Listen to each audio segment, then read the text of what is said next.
Okay. Welcome, everybody. My name is Alan Kingsley. I'm one of the academic success counselors in Post University's graduate program, and we are here tonight to talk about time management and how to catch up in grad school. We're going to start off. We're running a little bit late, so I'm just going to jump right in, but I really appreciate everybody being here. Our agenda for this evening, we're going to talk about basics of time management, all about calendars, tips and ideas for planning your day, planning your term, even just planning your week. And the all important, what do I do if I fall behind? Because there's a lot going on. I'm sure y'all are at least 5 weeks into class, if not more. And you're going to at some point fall behind and need to catch up. So we're going to talk about that preemptively. And then last, we're going to talk about reflective time management. And I'll get into what that is at that point. And we'll end up with some Q&A.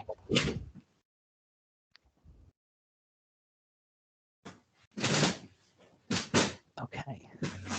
So first and foremost, let's talk about some time management basics. And when I say basics, I'm going real basic here. First, you want to start early. And that can mean a couple of different things. All right. It may mean start early in your day. In general, people have the most time and the most energy early in the morning. It can also mean if you have something that you expect to take a half hour and it takes an hour, you have the whole rest of the day to compensate for that. So I've certainly found, and the research has shown, that it's a good idea to start early. On top of everything else, it's simply a good habit. Again, getting up, getting into things. When you have as much to do in this program as you all know you do, starting that habit now, doing it and doing it and doing it, it's going to make it sink in. It's going to turn you into somebody who gets things accomplished early, and it's going to help you avoid problems later on. Second is to take advantage of the time you have when you have it. The 2 bullet points here: don't procrastinate and to organize your time. And in my mind, those two things are linked. All right. Procrastinating is a lot of fun. I don't know about you. I love to procrastinate. There are so many interesting things I could be doing, or even just mindless things I could be doing. And sometimes that's a whole lot more appealing than getting through this report, reading this next textbook chapter, or whatever other thing that's important, but maybe isn't the most fun thing in the world. If you have the time now, you should be thinking, what can I do with this time? What is the most important thing that's on my agenda tonight? And if you find you don't know, that may be why you wound up here. All right, organizing your time is really all about a priority list. We've all got them, and none of them are the same. Okay. I know for me, I have this job that I work 40 hours a week, usually a couple more than that, but I've got a 40-hour-a-week job that helps keep a roof over our heads. All right. I have a wife. I have a 19-month-old. I have 2 cats. I have a yard that needs to be maintained. I have, there are lots of things that are just that in of itself, without even getting into the fun things I like to do, the fact that I want to try and get 8 hours of sleep. That's just making sure that I can spend time with my wife and daughter is really important. The fact that I have the time to spend with my daughter, who knows how long she's going to take to get anything done, because she's busy being 19 months old. She's learning, she's exploring. There's time you don't want to miss. And you want to make sure that you aren't rushing through those moments. And chances are you've all got something like that. Maybe you don't have a toddler, but you've all got something that is important and is going to be something that you want to make the time for, and you can. Grad school is tough, college is tough, and it's going to be something that's going to be a draw for your time and your energy. But if you're organized, you can do it. All right, let's get into a little bit more of what that exactly means. So first and foremost, the calendar is your friend. Now that could be a wall calendar, like the one they have that's in the picture here. That's just the days of the month. But I'm a big fan of something that's going to get a little bit more granular than that. All right, you pick a format that works for you, whether it's a personal planner or a date book, a work calendar, Outlook, which you should all have access to through Microsoft 365. You can find it in your student portal.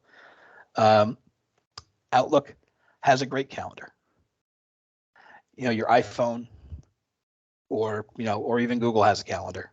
They've all got different calendar apps. You can purchase calendar apps, productivity apps. There's a great one I use called TickTick. Not TikTok, TickTick. And I can use that to plan out all the things you need to remember to do. You can set the tasks. You can pick a date, how long you think those are going to be. Calendars can be your lifeblood when you're this busy.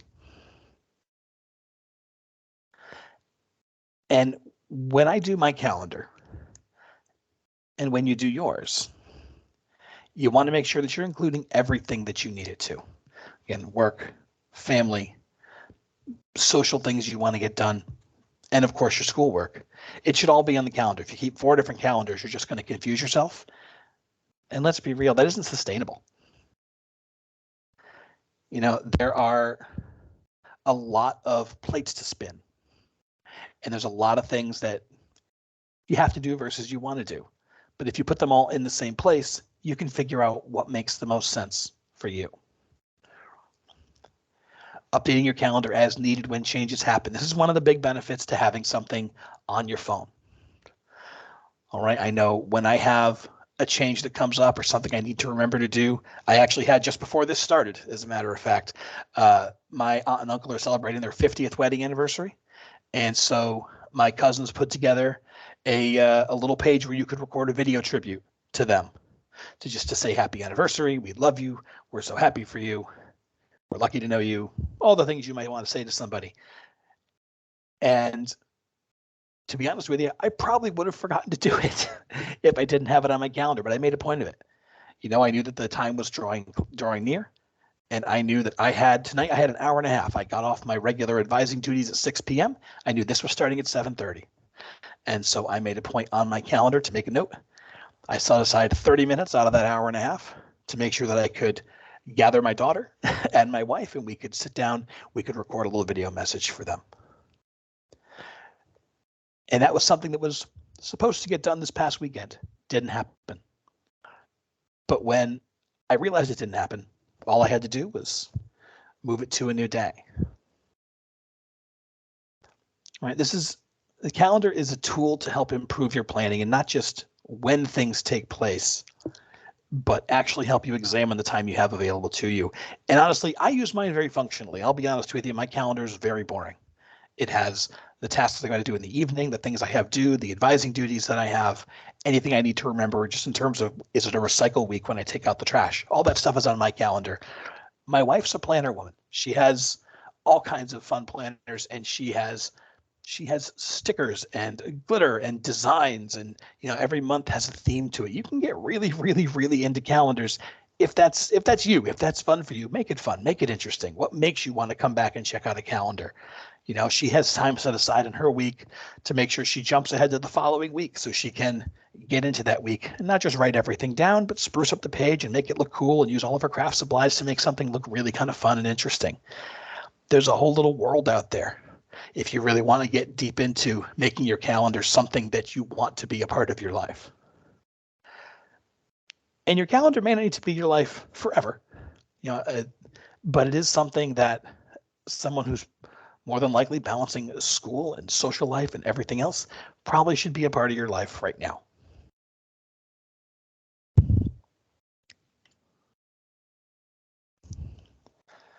So planning your day. Planning your day is, well, something like what I've already spoken about. Planning your day-to-day schedule is the most basic way to plan and to build things out. In a little bit, I'm going to show you an example plan. This is something I recommend that if you feel like you struggle with time management, it's something I recommend that all of you do. But planning your day is something that you can do a day in advance or a week in advance. Maybe that might be a little too far, but you can do it the night before. You can even do it in the morning. Wake up at 6 a.m. and just, take 15 minutes and write out your day. What are the things I'm going to do today? How long is it going to take? All right, but something that I recommend you do is to try and look at your whole week. All right, I challenge you to start that. Maybe start that this weekend. You start it tonight, but you can start it this weekend for the week you have coming up. What does your Sunday through Saturday look like?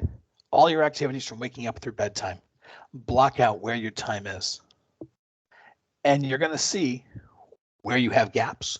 Maybe you have a ton of things to do on Monday, Tuesday, Wednesday, but Thursday, Friday at your job is a little bit more lenient. Or maybe on Monday nights, your kids have soccer practice from 5 to 7 or something. And so you've got that block of time where you have a gap, and that's where you can decompress. That's where you can read your book, or that's where you can do a discussion board post. But taking that weekly approach of just planning out what is everything that's going to be going on in your day to day. There's a level of personal accountability that I think is really, really important to time management. Understanding that, understanding what you need to do and when you get it done can feel very stressful, but there's also something something comforting that comes with knowing that you've gotten everything done, that you have a list. Here's all the things. Here's 1 through 10 of the 10 things I know I need to get done today. And so as you check those off, and there's something incredibly satisfying about checking it off or rubbing it out or striking through it when you're done with it, don't ever skip that step. That can really help you feel like you've gotten, that you're making progress, because you are. Every day you're making progress towards getting things done, even if it feels like you're in a hamster wheel sometimes. So planning out your day, knowing what you have to get done that day, and then sticking to it is going to help remind you that you've actually gotten something important done, that you are in fact checking boxes. You're making it through your to-do lists. How you plan your day is going to have a role in how successful you are in your daily roles and responsibilities, and that's that is simply a fact.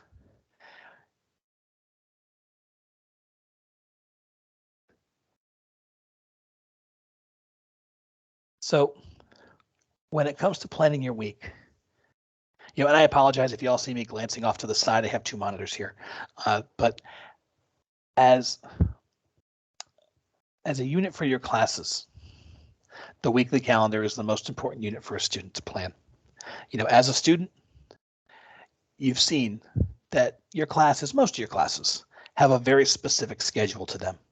You need to have an initial discussion post done by Wednesday. You need to have response posts to your classmates in by Sunday. You need to be on the discussion board actively participating 4 days a week. That probably all sounds really familiar.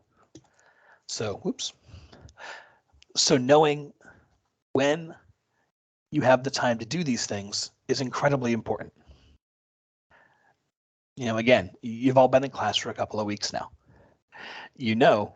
There's going to be, you wake up on Monday and you take a look at the next unit and, I need to read 3 chapters this week, and I have a paper due that's going to be 7 pages that's due by Sunday, and I need to make sure that I've got a good understanding of this concept so I can post something about it by Wednesday. And let's face it, if you're waiting until Wednesday to make that post, there have already been 8 people on the discussion board who said the same thing you were going to say, and all of a sudden you have to scramble to find something new to talk about. So planning that week early can be a real benefit to you. It can be a real boon. It can be, honestly, a real relief, because okay, I've got to get this post in by Wednesday, and I want to try and make sure that I can do this by Tuesday night. So when do I have time? Do I have time all day Tuesday and Monday? I have that time to look through. When do I have time to read those chapters? I know I've got to work till 5. I know I have to make dinner as soon as I get back, and we eat at 6. So I have until 6:30. The kids go to bed at 8. Well, I've got that block between 6:30 and 8 o'clock when normally I'm watching TV. And that can be really important, to turn your brain off and watch TV, believe me. I know. but that's my free time right there. Or I can read my book at 10:30. So now you've got yourself a choice. Instead of it being, I don't know when I'm going to get this done, you can either maybe go to bed a little later because you're doing your work at 10:30, or you can skip the TV and do your work between, what did I say, 6:30 and 8. But you've at least given yourself choices. You've given yourself options instead of wondering, I don't know where this is going to fit. And again, I'm going to show you an example of this in just a little bit that I think will give you an idea of what I'm talking about. So building on that daily planning, spreading it out through the week when you can, is going to help kind of fill in all of those gaps. And it's going to give you an idea of what kind of week are you looking at. If you can replicate building your week with success, it provides you with the greatest opportunity for planning successfully for the term. All right, just replicating that week. Again, I've mentioned a couple of times. I probably didn't need to mention it more than once because you all know there's a lot going on. There's a lot you have to do every week. But truthfully, a lot of our weeks are kind of the same. We all operate on routine. We all have schedules. We all have shifts at work. And sometimes those shifts are different every week, but sometimes they're not. Sometimes you do work 8:30 to 5, or 9 to 6, or 4 p.m. to 2 a.m. Or, we've all got, often we have a schedule that we can rely on. Or we know that, my child has softball practice on Saturday mornings and they have, a game on Tuesday evenings. If we can start to make sense of those areas, those big rocks, those immovable things, it's going to show you where the wiggle room is in your week. And that's really how you're going to see where the rest of your life fits in.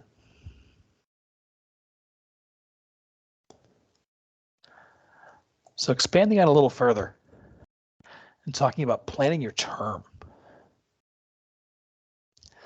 All right, that's really all about thinking ahead.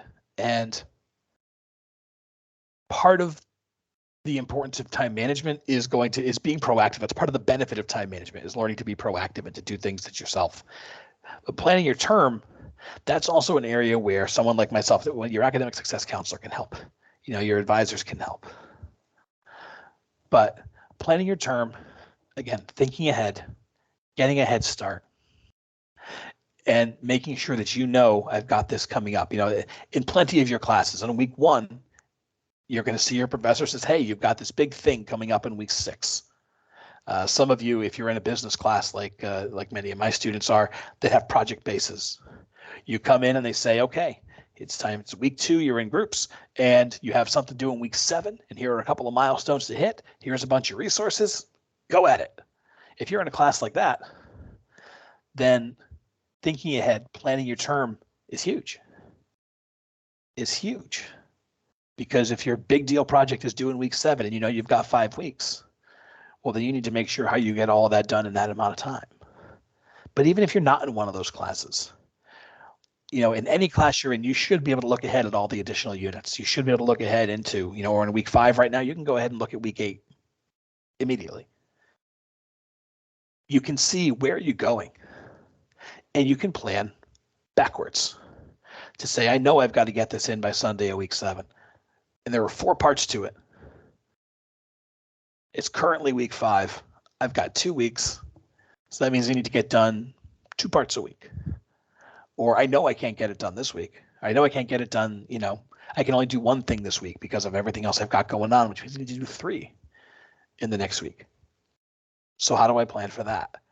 Looking at the time you have, looking at how everything is going to, what are the component parts of the thing that you need to submit? And then figuring out how that fits in the weeks coming up to it. The alternative to this is it's Friday, you've got something due Sunday, you suddenly realize you haven't done anything, so you have to take a sick day from work and then spend the entire weekend closed off in your basement, scrambling to get all of this done in 3 days. And, I've done that. I bet a lot of you have too. But it's rarely the best way to get something done.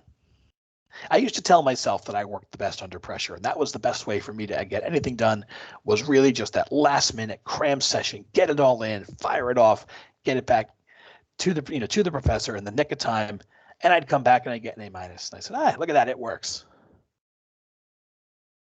But if I was being honest with myself, and this is true for me, I'm not saying it's true for you, but it's true for me. When I got back that paper and I looked at it again, I could almost always say, I could have done that a little differently. That's a little unclear. I do wish I had one more day on this thing. Maybe that's a familiar train of thought for you. Maybe it's not. But planning backwards and giving yourself those little individual deadlines for the pieces of what's going to eventually be due is going to be a lifesaver. It's going to be a sanity saver. This is a mental health thing as much as it is anything else.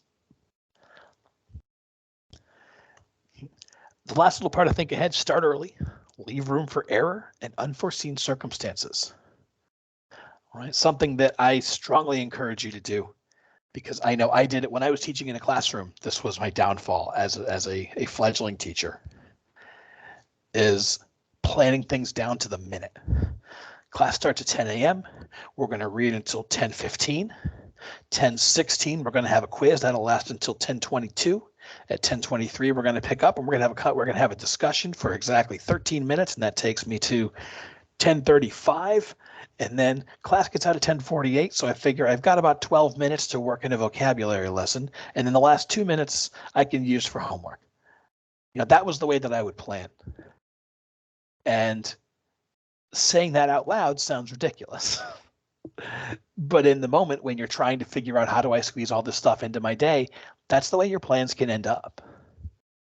It's just this list of things that you're going to get done in this hour when you're managing 23 high school students. And the reality is that's never going to work. Or maybe it works once. That might even be worse because you convince yourself it can be done. But really, you need to see, okay, if I take 20 minutes, if I block off 20 minutes for this, I think it's only going to take 10, but maybe I should block off 20 or 15 because, things happen. Something takes longer than you expect. The doorbell rings, or you fall down a Facebook hole. All this stuff happens. So you want to make sure that you're being honest with yourself about how long things take and that you're leaving room for life to happen in between, because it always will, and usually at the worst possible times. And anybody who's ever taken a car trip knows if it takes 2 hours to get somewhere, you can give yourself exactly 2 hours. You're probably best off giving yourself, let's pretend it's 2.5, especially if you have a 19-month-old. I've learned very quickly that you need to build in some extra time for whatever, because you never know what's going to happen. All right, don't forget to take busy weeks into account. This is another thing that is very easy to overlook. I mentioned earlier that we all have schedules and often they're largely the same. And that's true. I think that our schedules are, often, I know I have work 5 days a week. So great, that's a big part of my time. But not every week is the same. All right, weeks 7 and 8 is our run up to our new terms.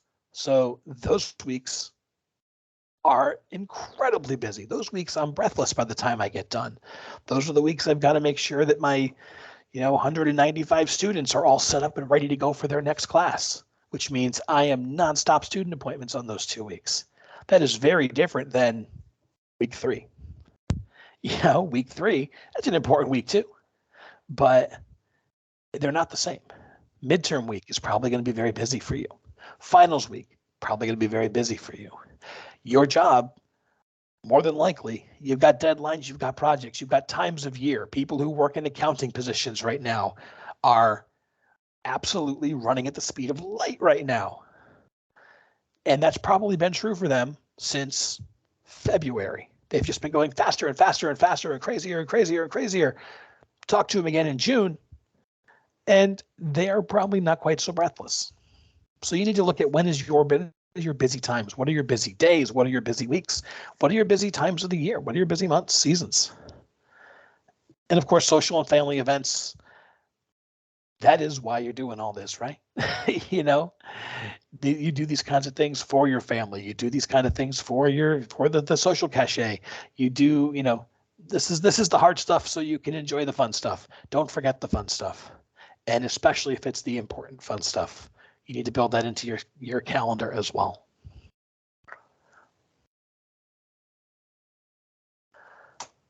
So this is probably a giant flash of color for you.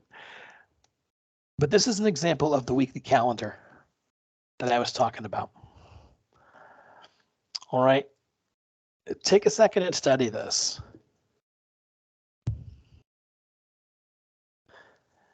A lot of these days, especially Monday through Friday, look pretty similar.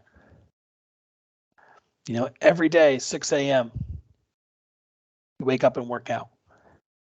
7 a.m., it's time for breakfast. You got to make sure the kids are ready to go. 8 a.m. is always the commute. And then there is work from 9 to 5, just like Dolly Parton said. That stuff is all the same every day. So although this looks like a ton of information, excuse me, I'm sorry, a lot of this is pretty easy to block out. It takes a lot less time than you think. Once you hit 6 p.m., a lot of these things change. Monday nights, they have soccer practice. Tuesday and Wednesday, you have time set aside to help the kids with schoolwork. Thursday is soccer practice. Friday is a recital. Friday night is also family movie night. You don't want to miss family movie night.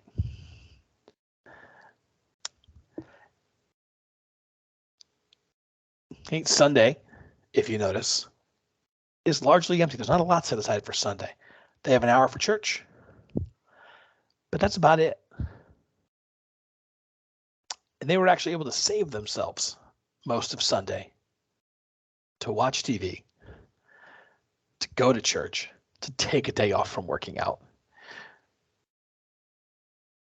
by looking at all the rest of the time they have available. This person, if you see Monday and Tuesday, it's not just lunch, but it's lunch and they have to read for their 2 classes.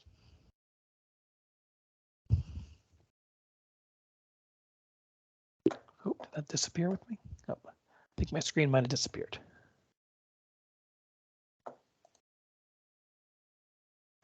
There we go. So yeah, they had to factor in where are they going to read. They figured Monday and Tuesday gets to be their reading. 10 o'clock, Monday and Tuesday, they're on their discussion boards. And if you notice, they've got 2 classes. They have 1 night for each. Tuesday night, 11 p.m., they're starting their assignment for CTC 101. They're going to bed a little later than expected. And even through all this, they've highlighted out, these are the areas where they have big blanks. There's a lot of other things they can do. Hopefully, they get to do nothing. That's where they get to read a book. That's where they get to go to the bar. That's where they get to do whatever they want to do. But it starts by making sure that you understand where you have time for the stuff you have to do.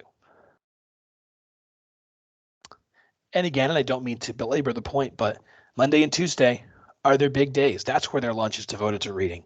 That's where they're doing more reading after the kids go to bed. That's when they're doing their discussion board posts and starting their assignment. Thursday, Friday, they don't have to worry about that. They pack that front part of the week first. And then Saturday, they catch back up, and that's where they do the majority of their other assignment work. Again, most of Saturday is spent writing drafts. It's no fun, but it's got to get done. So I challenge you to write something like this. Give it a shot. Give it a shot. And you may be interested to find out the kind of time that you have, or the kind of time, frankly, the kind of time that you don't. That can be really important too. These classes, we run 6 terms a year here. We go, there's not a lot in the way of breaks. You get 3 weeks off in December, 1 week off in August. Otherwise, you're back to back and running. You need to know your own schedule so that way you can manage your school successfully. Maybe you find out that this is a bad time. Next term starts May 2nd. I'm ready for it. Are you? I hope so. But maybe you're not. Maybe that's something else that you need to, you need to talk to your advisor about that. Maybe this isn't a good time for me. I want to see y'all get to the end of this as fast as possible. It's one of the great benefits of this program is how quickly you can move through the degree. But it's got to work with your schedule. You know, these classes are not cheap. They're not easy. And, you know, they're not something you can do without a lot of help and a lot of support and a lot of practice. So make sure it fits into your life. And this is a way to figure out the ways that it does.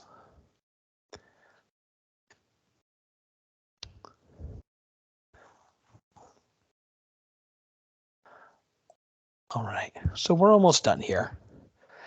Let's talk about what happens if you fall behind. Because at some point in time, it is going to happen. It's really easy to panic and to go into, you know, sort of fight or flight mode. So this is my recommendation. First, handle what's in front of you before anything else. This is when it becomes very easy to try and do, okay, I've got this week's work and last week's work, and I've got to get my taxes in before the 15th. You start thinking of everything in the world you've got to get done.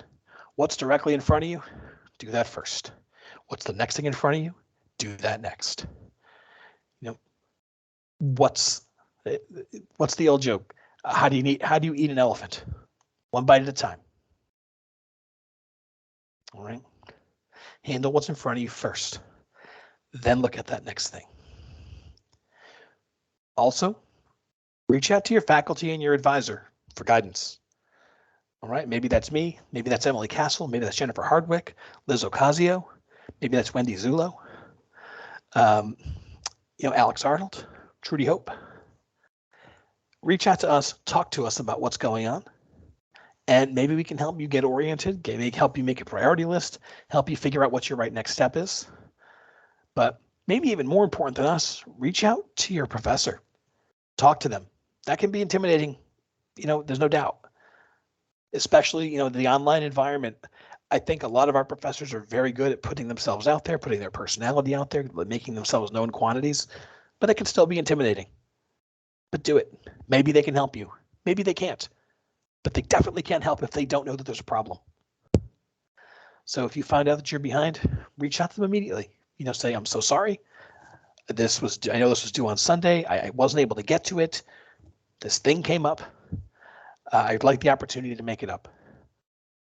You know, and I'm sure in week one, you read the syllabus, you saw the policies, you saw there's no late work, it's underlined, it's in bold, there's an exclamation point at the end of it. Ask anyway. And what's the worst that's going to happen? They say no. You're no worse off than where you are right now. But talk to them. They're people. You may find that they're more understanding than you think. Okay. And tied in with that, don't wait. Let someone know as soon as possible when you're falling behind. You know, that's one of the things that I try and stress with my own students. If you feel the water's rising, talk to me when it's at your knees. Talk to me when it's at your hips. Don't wait until it's at your shoulders. You have options. They disappear as that water rises, but you do have options. There is help. There are things that we can do, places we can get you in touch with, or just simply, you know, sometimes it's just a long conversation, something that we're very good at as advisors, getting screamed at. Not because we've done anything wrong necessarily, but because you got to scream at somebody. And once you're done screaming, often you may feel better and in a place to be able to handle these things. So let us know as soon as possible so we can talk about this stuff with you. And, you know, honestly, we may be able to help reach out on your behalf. We may be able to talk to the professor for you if you are feeling intimidated, or, you know, if you reached out on Friday and it's now Monday and you didn't hear anything, talk to us. Let us know. Hey, they never got back to me. Or I talked to them yesterday. It's now, I talked to them Monday, I sent the email Monday morning. It's now Tuesday afternoon and I haven't heard. That's a little quick, but still, let us know. We can just check in, make sure, hey, did you get the email? There may also be options that you're not aware of that your advisor can tell you about.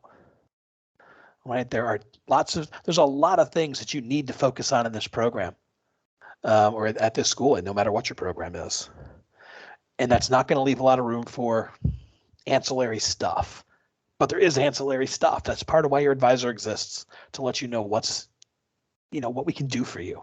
So talk to us.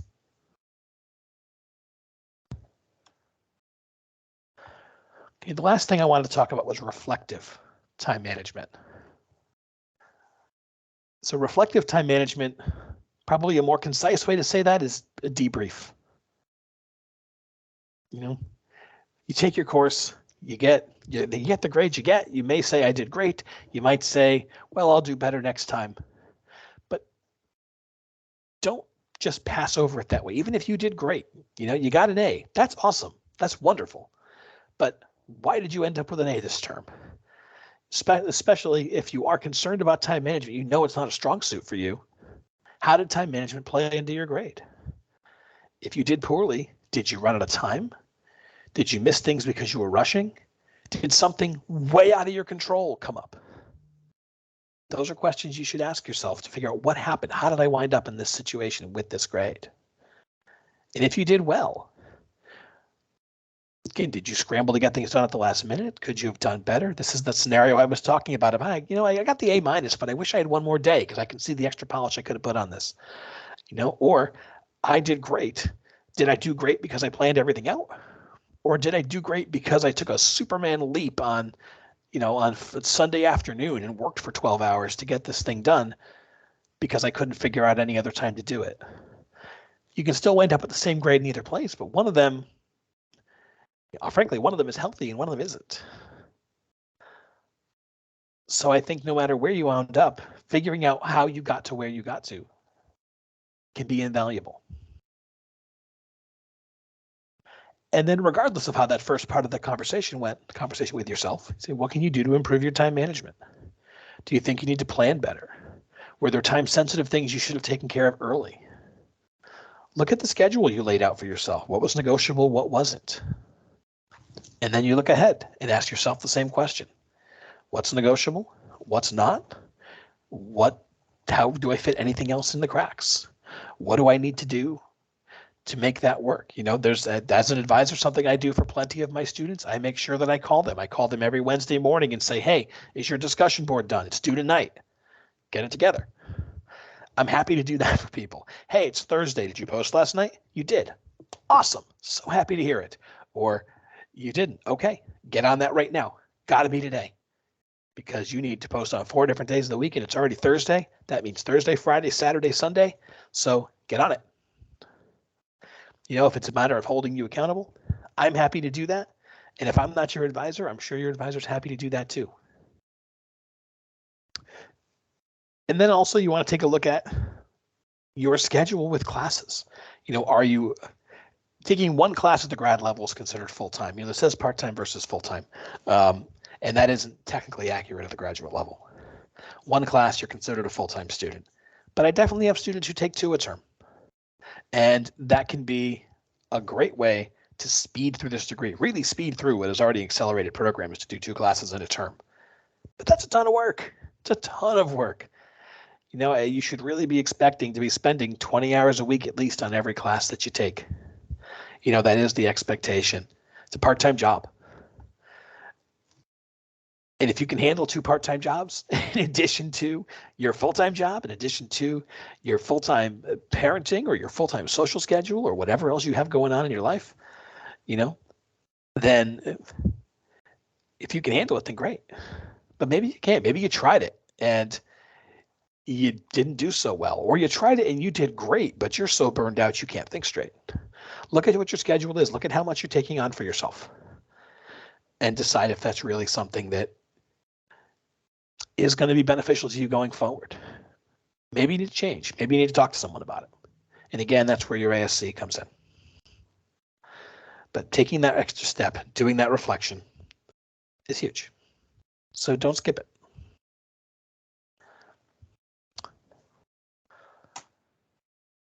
All right, so that was an awful lot. And I'm so happy that y'all are able to stick with me. So let's stop me sharing my screen. There you are. And let's talk. We've got a little bit of time left here. Any questions? Anything that you guys are wondering? Anything I talked about or didn't talk about? You should have a raise hand button at the top of your screen under reactions. or if everyone's being quiet like they are now, please just feel free to speak. But any questions you have, I am more than happy to help or answer. What you got?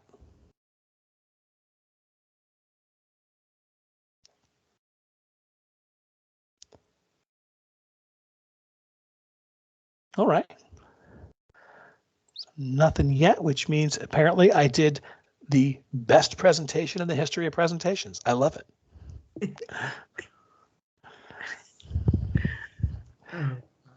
Yes, Isaac, please. Hey, first I want to say, pardon my tardiness. That's okay. Yeah, my time management is like so off. I try to prioritize what it is that I want to do throughout the day, and I have a work overload that's just out of this world. Like, and you know, and by the time that I get home, I like just fall out. So Sure. I don't have time to catch up the way I want to catch up. I try to stay like, soon as I get on the computer and I start reading, for some reason I rather books, but I fall asleep and or I get tired. I heard you say something that was important that kind of encouraged me to fight a flight thing. You Sure. know, when you get behind, are you gonna just give up, or are you gonna you know, lace up your boots and keep pushing? And Yeah. you know, I got a lot on my plate. I think I made it clear that I just came home from you know, correctional institution, and I've been home 9 months, and you know, trying to adjust to the norms of society, and I've been doing a good job at it. And Right on. I bet college, you know, that was a big plate for me. You know, I'm good with the work. For sure. You know, I could comprehend. I just don't be having the time. So I'm trying to find the time, make the time, stay up late. I ended up being in a place where I didn't have no Wi-Fi. Okay. Yeah. You know, oh wow, see. Oh, I'm sorry. Hold on. wait. Yo, how I do this? Because I don't want to mess the wrong button and like what happened before. Yeah, no, you're okay. So I can still hear you. That's Okay, you okay. can still hear me. Absolutely. Okay, it'll go away. So I'm definitely gonna catch up. What I do want to say about Post University and you know everybody that assists me, they've been like you know wonderful, awesome, super, you know, and That's wonderful. because I'm gonna catch up. You know, it don't seem like it, but I am. Haven't done it yet. Yeah, I haven't done it yet. There you go. See, There you go. I run a laundromat. So Ah. I'm from 7 in the morning to like 10, 11 at night. Fridays and Saturdays, I'm here to like 1 in the morning, 1 in the morning. So That's a lot. and it's a lot to do. It's not hard work, but it's just consistent. I do pickups and deliveries, wash and fold. And I don't like every time I got my computer set up right now. And like when I try to get to it, something pops up. Something pops up. Like literally right here. You know, literally on the course. Well, it was on the course. But I'm gonna catch up, and I just appreciate y'all allow me to be part of this, and Yeah. so, Well, you know, I appreciate you sharing, and I appreciate yeah, you being the first one to speak. You know, I think I'm really excited that you are, you know, that you're as motivated as you are. And I think, yeah, you've got a lot to juggle. So like I said, there's a lot of plates to spin there. I think what I might recommend for you is I showed that weekly schedule before, that just going Monday through Sunday. What do you do? 8 a.m., 9 a.m., 10 a.m. Go right down, fill that out. Look at, what does that look like? Where is my time? Where does all of my time go? And where do I have time? What's negotiable? What's not? Fill in yes, that, just every hour, and it'll take you less time than you think just to lay out what does my average week look like, and you'll figure out hopefully where those little nooks and crannies are. Where are those times when I can sit down and read a chapter in my book? Where are yeah, those times? And honestly, if you work a schedule like you do, where you're working that many hours, you say it's not hard work, but it's uh, maybe even break down, instead of just saying I work from this hour to this hour. What kind of work are you doing during those times? Are there times when it's slow? Are there days when it's slow? If you're there until 1 in the morning, is there a lot going on between 11 and 1? If not, maybe there's some time in there to get, to get some extra reading in. And you got to figure that out for yourself. You know your yes, schedule better than anybody else. But I think there's definitely a lot for you to figure out there. But I think it starts with, yeah, breaking down that week, breaking down that day, not making it a monolithic, I don't have enough time to do anything. You know, I bet that's not as true as you think it is when you look at it. When you really break it down. So that's my encouragement to you is to find an hour, take an hour, and lay out your week. Really figure out what are those big non-negotiable things. Where does everything else fall? Start there. Okay. And yeah, come back in, talk to your advisor after that. Let them know what you found. Let them know you did an exercise, and this is where you figured out you had time. Do you think my instructor can work with me on that? Or, I think involve your advisor. Once you get that first step done, talk with them. Call back in, let them know this is what I did. This is what I'm shooting for. What's my next step? And talk to them about that. Okay. Right. I have full belief you can make this work. So there's still a lot of term left. It's Wednesday of week 5. We're a ways into the term, but we're not done yet. There's still a whole, there's still a whole 3.5 weeks left to go out of an 8-week term. We're only halfway done. So you got this. I absolutely believe it. Okay. I appreciate that. Thank you. Absolutely. Anybody else with questions or anything that they'd want to talk about?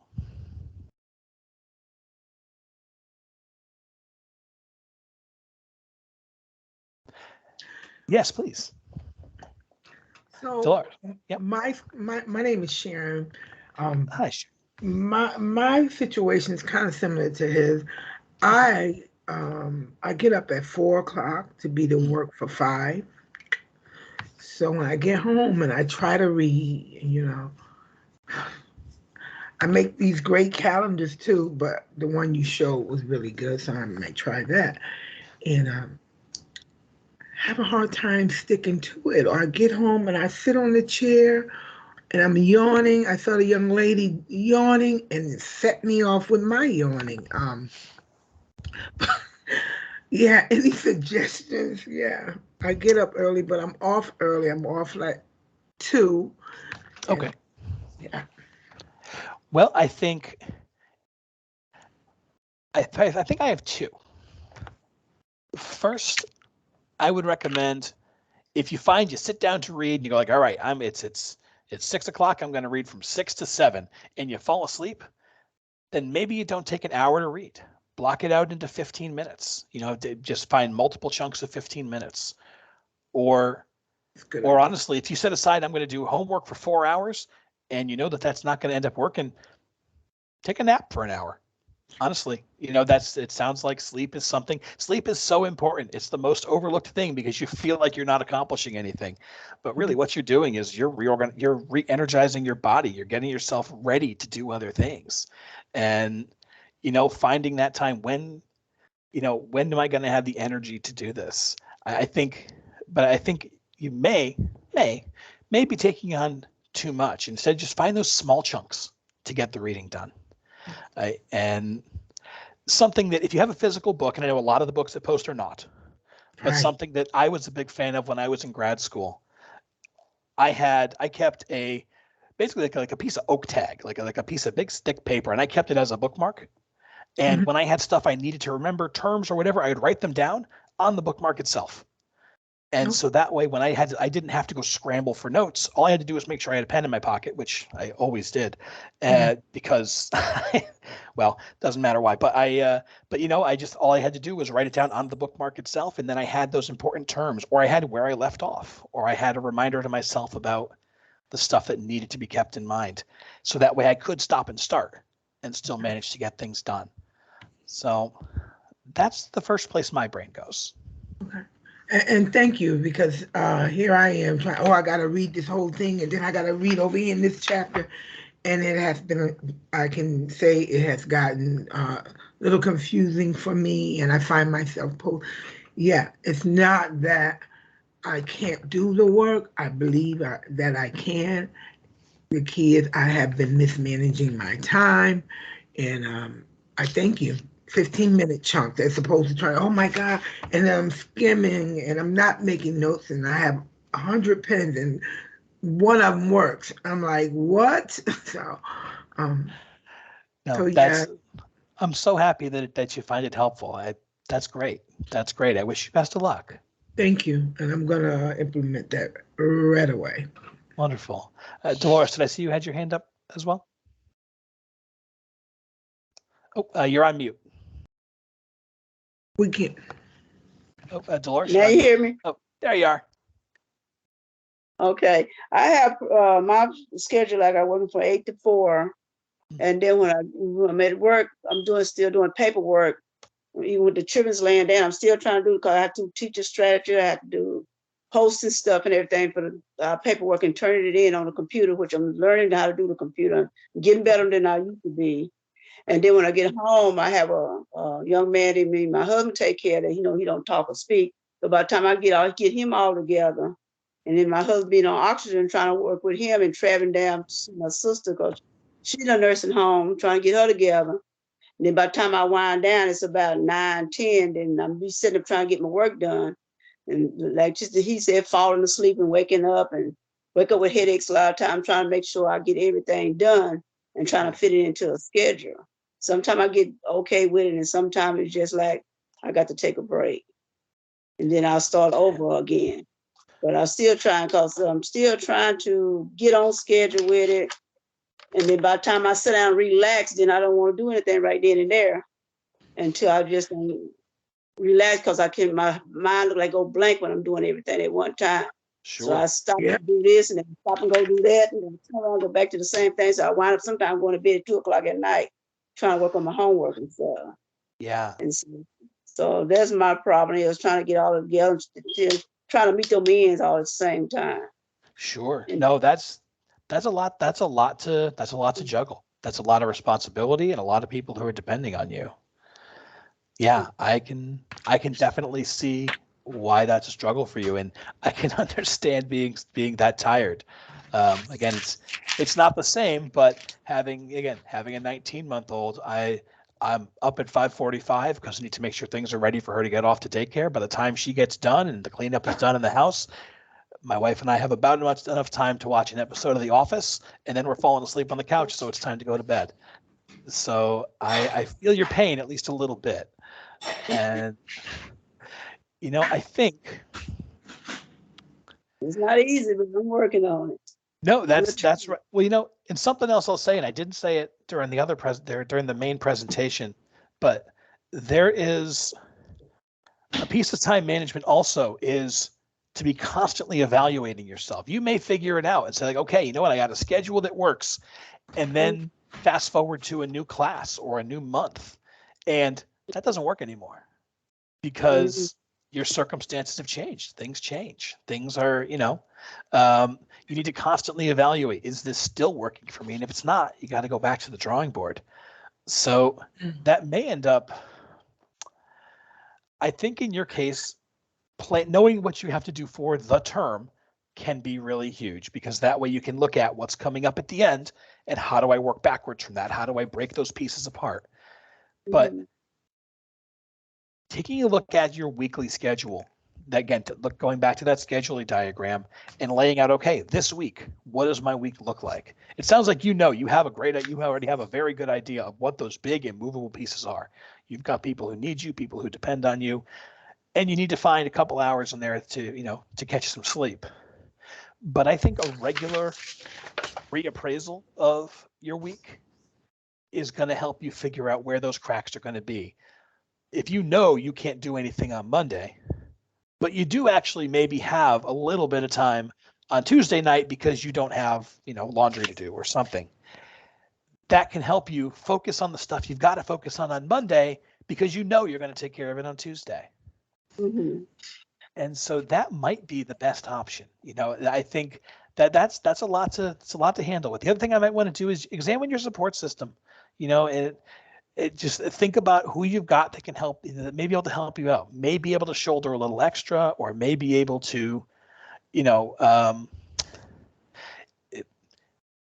just somebody that you may be able to talk with or to help share things with. And everyone's support system is different. Some people have huge ones. Some people have their advisor only, and that's part of what we're here for too. I think talking to your advisor about the ways they may be able to help you. There may be, even if it's a daily phone call involved, of like, hey, were you able to get this done last night? No. Okay. All right. That's okay. Well, when is the next time you think you've got some time? Or, if something really huge came up, we're talking about it today, so that way I can reach out to your professor for you, because I know this is a crazy busy day for you. I think relying on, if you have a local support system, if you've got family that can help or things like that, that's great. If you don't, come talk to your advisor. Let them know what's going on. Make them work for their paycheck. I think I don't know that I have an easy answer for you, but that I think that's where my brain goes on this. I'm working on it. I get to try. My husband try to help me out best he can, but when he hard for him to breathe, he can't and Sure. stuff. And the people I do reach out for them, they Good. don't understand where I'm coming from. So No, well, I'm glad that that you've got him there to be, and sometimes it can't all be emotional, physical support. Sometimes it's emotional support, spiritual support.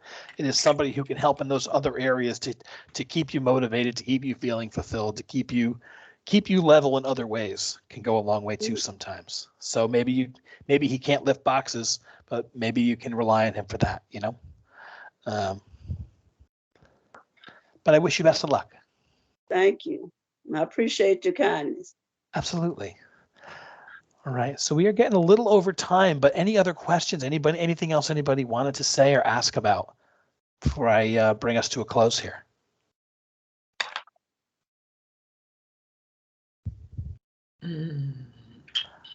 My question, you said this will be up on the web page, so if we wanted to go back and look Yes. at the calendar, Yep, how you set it up or anything? Yeah, there is an academic success counselor YouTube page that we have, and this is going to go up on there. Let me grab the link. I'm going to put it in chat for you. Okay. And that is going to happen probably tomorrow morning. I'm going to upload this first thing, Okay. and then that should be available for anybody who wants to go back and take another look at it. Here we go. Yeah. I also want to say, how you shared about your wife, how she, put the little post-its and make it look all pretty. I've begun to do that with my calendar, and it helps. But I also got my work, like who I'm seeing at work and what I'm doing there, and then, yeah. So good. Well, it said having that single unified calendar can be really helpful. And like I said, making it something fun for yourself. I said, if you just look at a black and white calendar and it puts you to sleep, don't make it black and white.